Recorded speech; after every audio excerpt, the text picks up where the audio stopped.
ನೀವು ನೋಡ್ತಾ ಇದ್ದೀರಾ TV46 ಮಲೆನಾಡು ವಾರ್ತೆಗಳು. ನಾನು ಮೇಘನಾ ಲೋಕೇಶ್. ನುಡಿದಂತೆ ನಡೆಯುವವರು ಶಾಸಕರಾದ ಹುಲ್ಲಳ್ಳಿ ಸುರೇಶ್ ಎಂದು ಸಾರ್ವಜನಿಕರು ಬಣ್ಣಿಸಿದ್ದಾರೆ.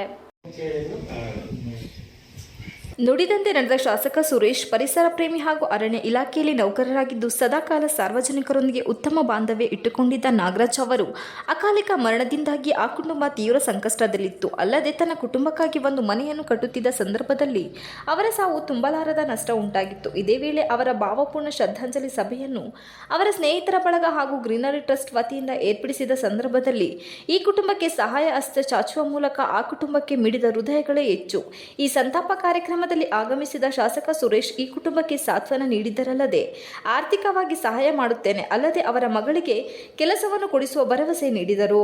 ಅದರಂತೆ ಅರಣ್ಯ ಇಲಾಖೆಯಲ್ಲಿ ಅರೆಕಾಲಿಕ ಉದ್ಯೋಗ ಕೊಡಿಸುವುದರ ಜೊತೆಗೆ ಮನೆ ನಿರ್ಮಾಣಕ್ಕೆ 1 ಲಕ್ಷ ಆರ್ಥಿಕ ಸಹಾಯ ನೀಡಿದರು. ಈ ವೇಳೆ ಮಾತನಾಡಿದ ಶಾಸಕ ಸುರೇಶ್, ನೊಂದ ಹೃದಯಗಳಿಗೆ ಸಾಂತ್ವನ ಹೇಳುವುದು ನಮ್ಮ ಕರ್ತವ್ಯ. ಇದನ್ನು ದೊಡ್ಡದಾಗಿ ಬಿಂಬಿಸಬೇಡಿ.